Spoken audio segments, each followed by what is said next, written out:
Hello there, good evening, and welcome to another edition of Viewpoint. I'm your host, Eddie Lane, and of course, we're continuing to examine what is happening in our country. Like I keep saying over and over, almost every day, there are developments with regards to what we are facing politically as a country. As you're aware by now, we are heading to a constitutional crisis, and all of this started with the successful passage of a no-confidence motion against the AP and UFC government back in December 2018, the 21st of December to be exact.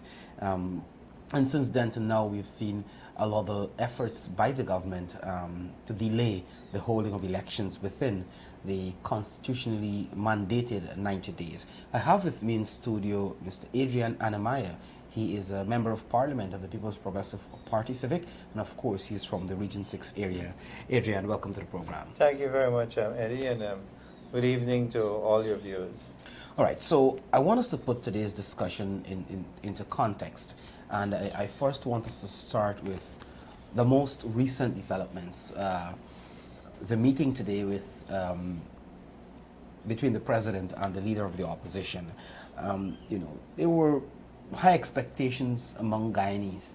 A lot of people thought the president would show that level of statesmanship and try to come up with a date, because like it or not, the Constitution has mandated we go to elections as a result of the no confidence motion. Let us talk a little about today's meeting that occurred this morning at the Ministry of the Presidency.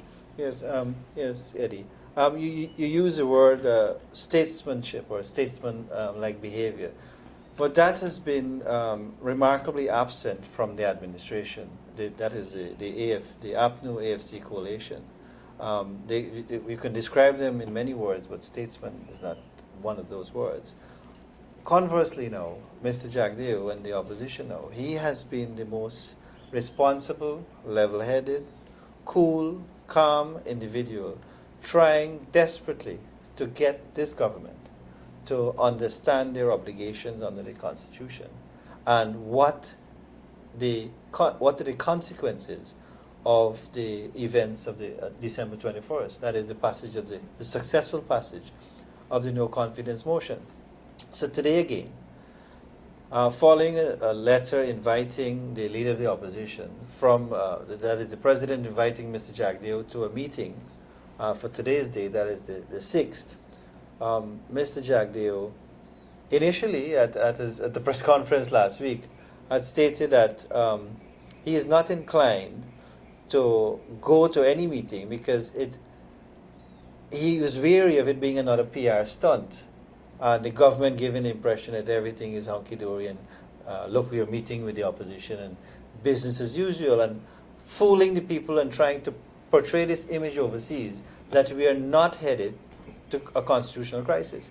So Mr. Jagdeo initially said no, but then in response to a lot of calls from civil society, a lot of interested parties, the diplomatic community, and so on and so forth, again, being the statesman like he is, taking the responsible position, he said, look, let's give this one last opportunity. Let's meet. The opposition decided now that he would meet. We will send a team there. We'll meet with Mr. Granger. And in good faith, as we have been doing all the time, in good faith. And Mr. Jagdeo on the 4th of March dispatched a letter to the president informing him of certain items he would like to see on an agenda. Amongst the most important one was a date fixed for election. Our position is very clear. Given the passage of the no confidence motion, elections were mandated by our Constitution in 90 days. That has to happen. You have to follow our supreme law. There's no ifs and buts, and it is beyond doubt. It is beyond doubt that has to happen. That is the path that we have to go down.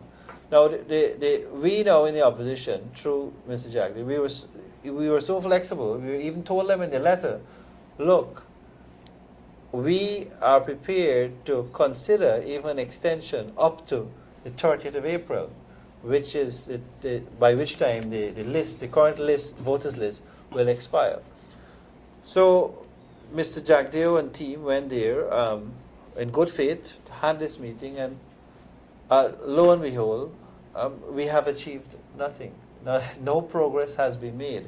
The outcome of the meeting was that, in summary, that Mr. Granger, our president, is saying, look, my hands are tied. We have to go back to GCOM.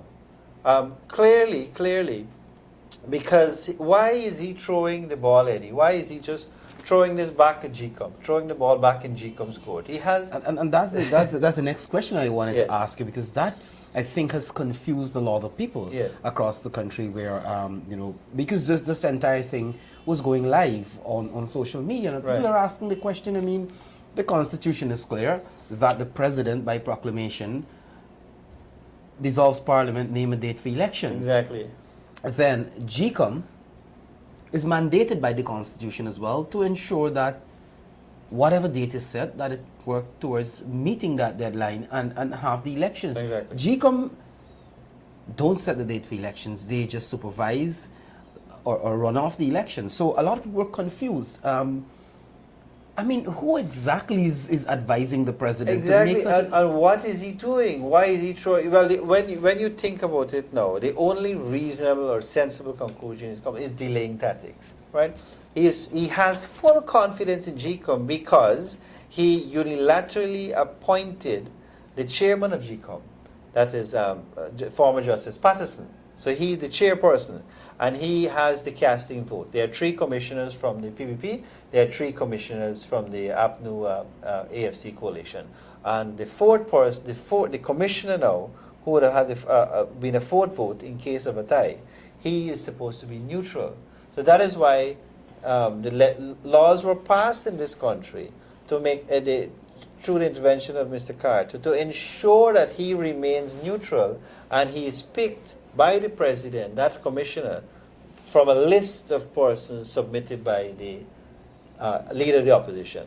Now, Mr. Granger ignored every list or every person that the leader of the opposition submitted to him, and unilaterally chose this man because he is now Mr. Fit and Proper, according to the AFC, the coalition, Mr. Fit, and he has confidence in him to bow to his wishes. That is the only reasonable conclusion you could come to. So he will tell you, look, GCOM is not ready, when he has already hatched a plan with GCOM that they will never be ready. They will, if he has his way, to delay and keep them in office illegally beyond the 21st of March, which date is rapidly approaching. But is that really possible? I mean, the date is approaching. Yes, the GCOM can say, oh, we are not ready. The president can refuse to name a date because of his delay tactics and so forth. But the reality is, based on the Constitution, that after the 21st of March, the government is unconstitutional, illegitimate. Yes. And it's on that basis I want to ask you, all this talk about us heading to a constitutional crisis. Because you're seeing a lot, Adrian, the government especially, I think the Attorney General, Mr. Bassel Williams, recently said that we're not heading to any constitutional crisis. So when the time almost expires, we're going to go back to Parliament, we're going to get a 2/3 majority, and we're going to remain in office. Is this a way somehow of hoodwinking, of duping the public to believe that everything is okay? That is part of it. But you Bassel Williams, you remember this is the same gentleman who said after his application for a stay of the no confidence motion was refused that the Constitution is wrong. This is the same guy. So I think you have to really question your sanity if you're going to listen to anything that comes out of the mouth of our Attorney General. So you shouldn't be listening to the gentleman. I say it so with the greatest respect to him, and especially on legal matters. It has been proven that whatever he says, the hiding and the trashing that he's been getting in these matters, you shouldn't be listening to him, and much less. He should not be advising the president. I hope he's not the president. You ask who is advising the president. I hope he's not the one tendering advice, because that is where we are steering down the barrel of this constitutional crisis because of Bassel Williams and the advice he's been tendering to the president, it seems. Now, what they did for us, they're trying to convey this impression, look, everything is okay. There is no crisis coming, and coming up with all sorts of ridiculous arguments, just like they did. Remember what happened after the December 21st? Initially, there was acceptance. They accepted the results, and but the Prime Minister, the President, everybody accepted the results, and we were going to head. Everyone thought that the Constitution would have been obeyed, and we would be heading to elections. A date would have been fixed already, and we would be in full-fledged campaign mode, election dates fixed, and so on and so forth. But then, 2 days after, everything changed. And these ludicrous arguments started to come up with what is the majority, what is the majority of 65, and a whole host of other arguments. But the bottom line is now they tried to use the court system to stall. They filed first. They went to the High Court with a number of cases. They lost each and every single case, and the Chief Justice now made it clear. There was no doubt to begin with. The Constitution is in very clear language. But then the Chief Justice, in a 5.5-hour marathon ruling, made it elucid, clear. Anybody, if the primary school child can understand what is going on now, that after the night of the 21st of December, the President and his cabinet stood resigned, and they ought to call a date ought to be fixed for elections already, and those are that is the effects of the no confidence motion. So the Chief Justice ruled in the PPP's favor. The team was led by Mr. Nandalal. In every regard, we won those cases. Now, Bassett Williams, not a delaying tactic, appealed. So he appealed to the Court of Appeal. Further delaying tactic now applied for a stay. Now, the Constitution prescribes that there is 90 days, and that 90 days, yes, it recognizes the possibility that there might be some eventuality where the 90 days might not be enough. You would need an extension. But the Constitution says how that is to be done. And you alluded to it earlier. You need a 2/3 majority. In the Parliament, meaning that they have to come to the opposition to get our consensus. That is why Mr. Jagdeep is trying to talk to the President, talk to the government, try to be reasonable with that, to let them come to some reasonable understanding of what needs to be done, fixing a date and move forward, but they will have none of that. So it's because they need that 2/3 majority. So I don't know how Bassett Williams is saying that we'll just go to Parliament and he will get it done without the support from the opposition. It will not happen. It will not. And so then we are staring down a constitutional crisis, which will have dire consequences for our country. And the President alluded to those. There's a video floating around on Facebook. In 2014, 2015, Yes. When Parliament was prorogued. But I want to take you, Adrian, to 2 other issues. One, coming out of what you just said in terms of advice. The strange and funny thing is that the President is surrounded by not just Bassett Williams as a lawyer. You have so many other lawyers in there, including the Prime Minister himself. Yes. Let us talk a little bit about what exactly is going on. You have the Prime Minister, or they have Mr. Cameron Ramatan, you have Mr. Joe Harman, to name a few, Mr. Trotman. These are all lawyers. You would think they're competent, but they are. And look at in particular, because I'm from Berbice. Look in particular at the actions of the Prime Minister and the Minister of Public Security, Mr. Ramatan. They boast of having democratic credentials. They boast that they are Jaganites. They were from the school of the Jagans, school by Jagan, and know what struggle is, know what democracy is, and so. But look at what they are doing now by their inaction. They are condoning this the illegitimate actions of this government by trying to hold on to power by all means, any means and all means, fair or foul. They are holding on. It is a desperate grab now, trying now to hold on to power when they know, they're fully aware that you need to set a date for elections, and let's get on with it. Why are they afraid to have an elections? And the two of them now, they don't have the face. They can't go face the Berbicians anymore. They are persona non grata in Berbice.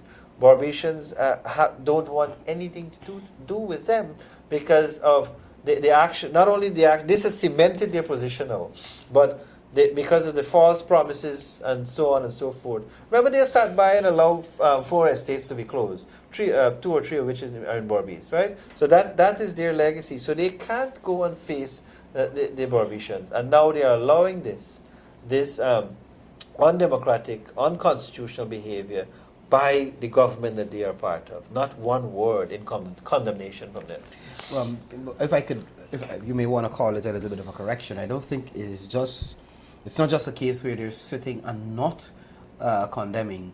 They are actually defending the position of the government. Yes, quite right. You're they're quite defending right. the position of the government to give the impression You're the that, extreme, yes. you know, they're right, you know, and but I wanna ask you, because somehow the government is giving the impression that you know, the court, we have to buy time until the court rules, because there is this impression in the minds of many in the government, including probably the president and the attorney general and all the others, that the court will somehow at some point rule in their favor, despite listening to the airtight ruling from the Chief Justice, despite listening or recognizing that on the evening of December 21st, the motion was carried, and I think the 3rd of January, if I'm correct, that's sitting there, when the Speaker refused to review his decision,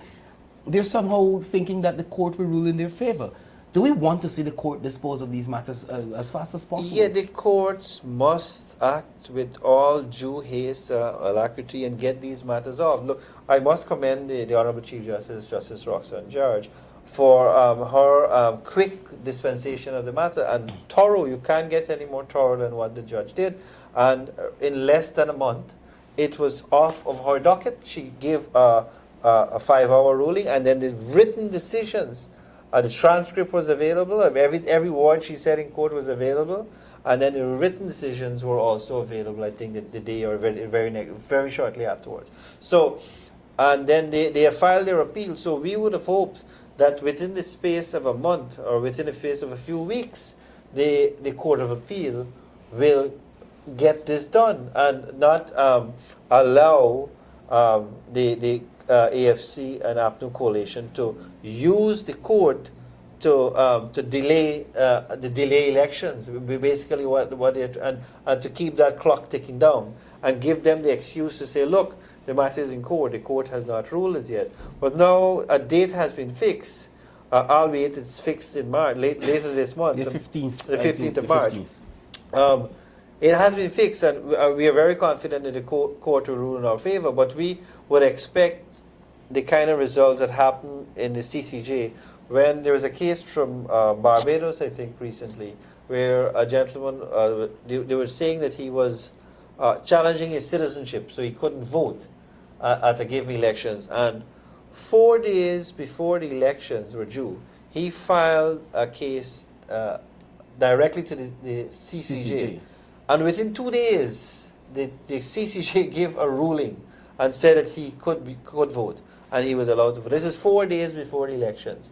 So that is the kind of speed with which the highest court, our highest court, the final appellate court, the CCJ acted with. So we will expect this matter to be handled with a similar priority. They should take precedence over every other case in this country. It is of national importance, and the vast majority of Guyanese want it over and done with.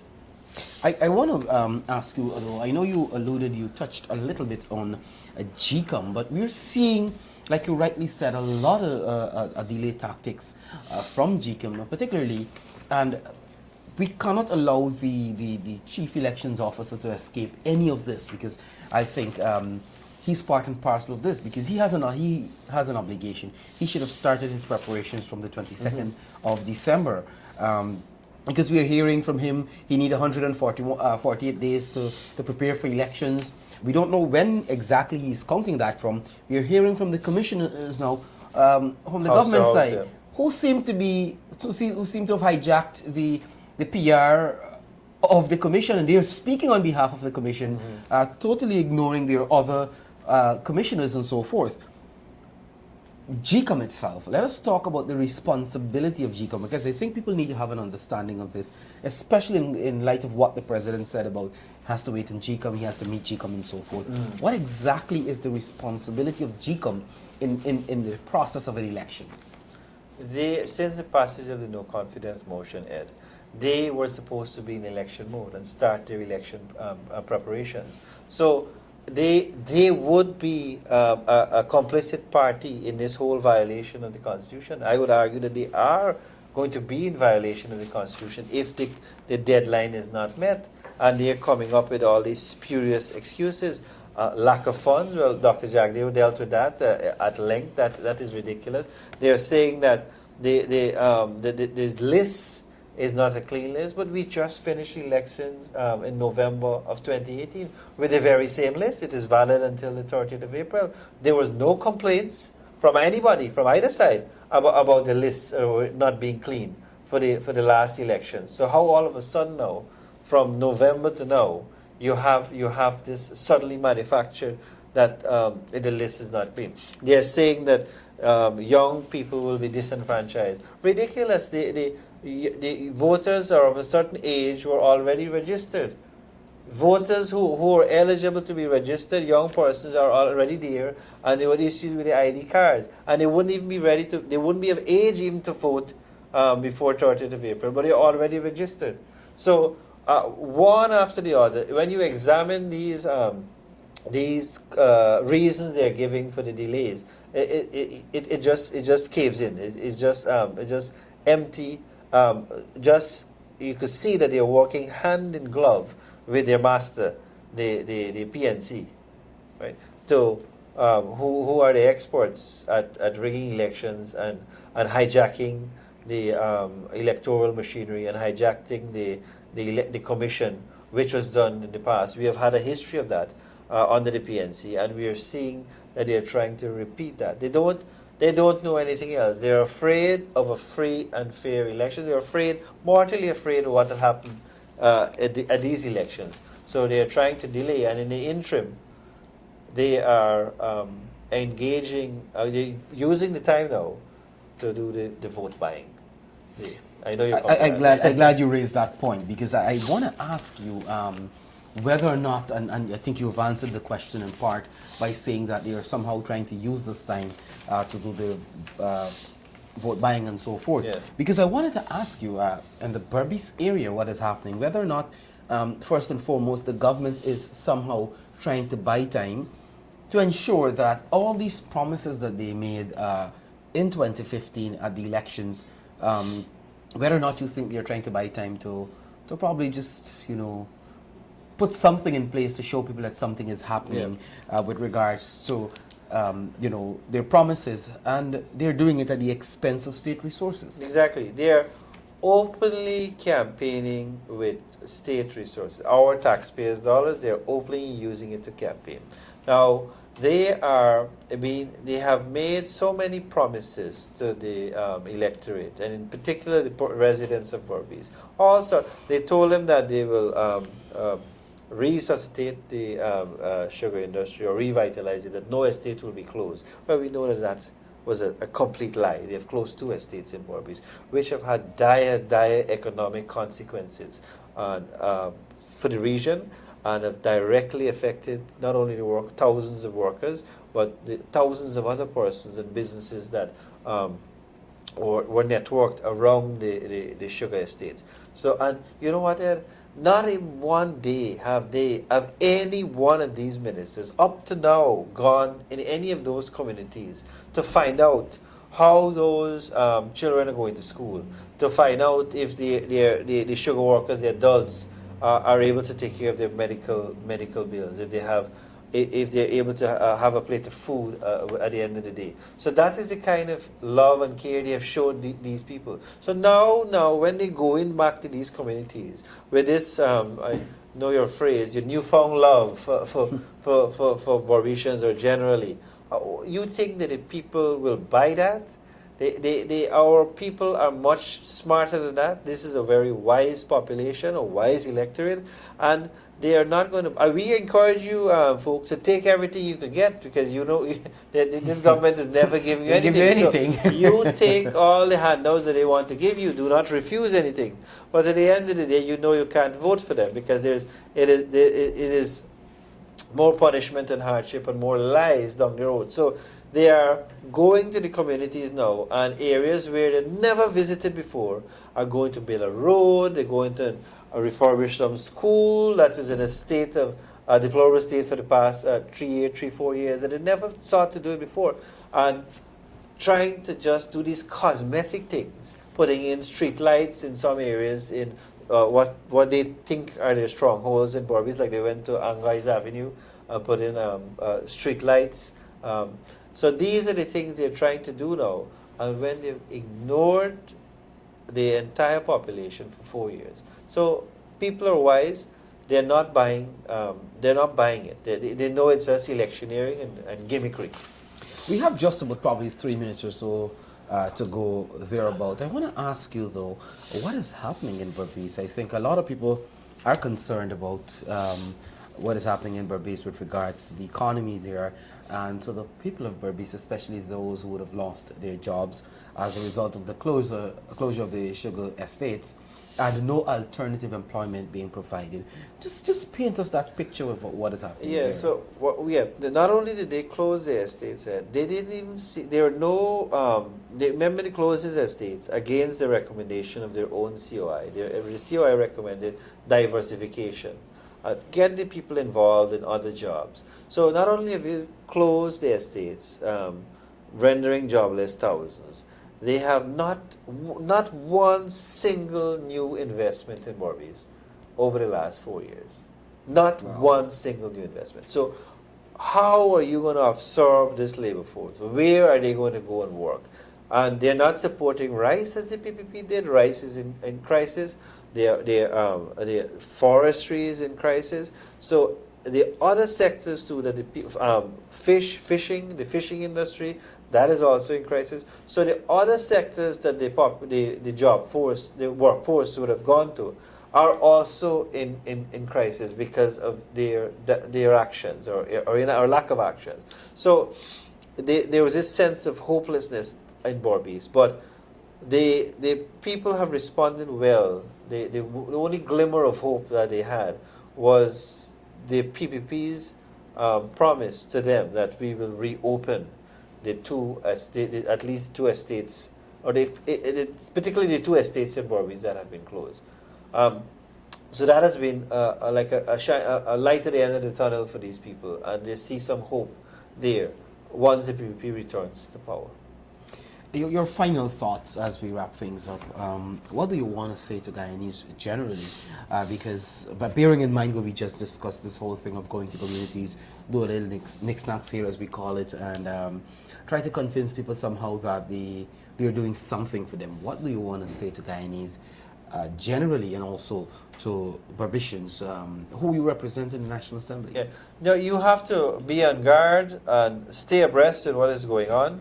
We are in for some challenging times. These individuals have no intention of honoring the Constitution, and it will mean that we have to be engaged in peaceful protests, mass peaceful protests. You have to be able to stand up for your rights and protest. That is the only way, and this has to be a national protest. You in Berbice and throughout the country, people stand to lose a lot, and are losing the level of suffering and punishment that they're going through. And it will continue unless this corrupt cabal is removed from government. And we have to ratchet up the pressure, as the leader of the opposition says, and now not only with the lobbying the international community, but we here in Guyana, you have to stand up. It will call for massive protests, peaceful protests, and shutting down the country for a day or two or a week or whatever it takes to send a message to these individuals that you have to get on with it, obey the Constitution. We need to have an election date. We need to have elections, and the people want a change. The people want them out, and you have to give the people that opportunity to vote. If you were doing so well for the last 4 years, you should have no difficulty. You should be confident about going to the elections, and the electorate will support you. So let's have the date, and let's get on with it. Thank you very much, Adrian Anamayah, everybody. He is a Member of Parliament for the People's Progressive Party Civic from the Region 6 area. Our discussions were centered on what is happening in our country, including the recent developments over the past 24 hours or so, inclusive of the meeting with the President and the Leader of the Opposition, which ended abruptly on the basis of a refusal, if you want for a better term, by the President to really get any agreement, I should say, out of the points and the issues that the Leader of the Opposition would have raised. So, Adrian, again, thanks for being here, and we're going to be back with you, and of course, we're going to continue to share with you, keep you updated, informed as to what is happening in our country. Folks, we are heading for some serious times ahead with regards to the crisis that we see looming. We just have, 15 days to go before we get there. So until next time, I want to thank you very much for being part of the program. We're going to keep you informed as to what is happening. Bye for now. Thank you, Eddie. Thank you.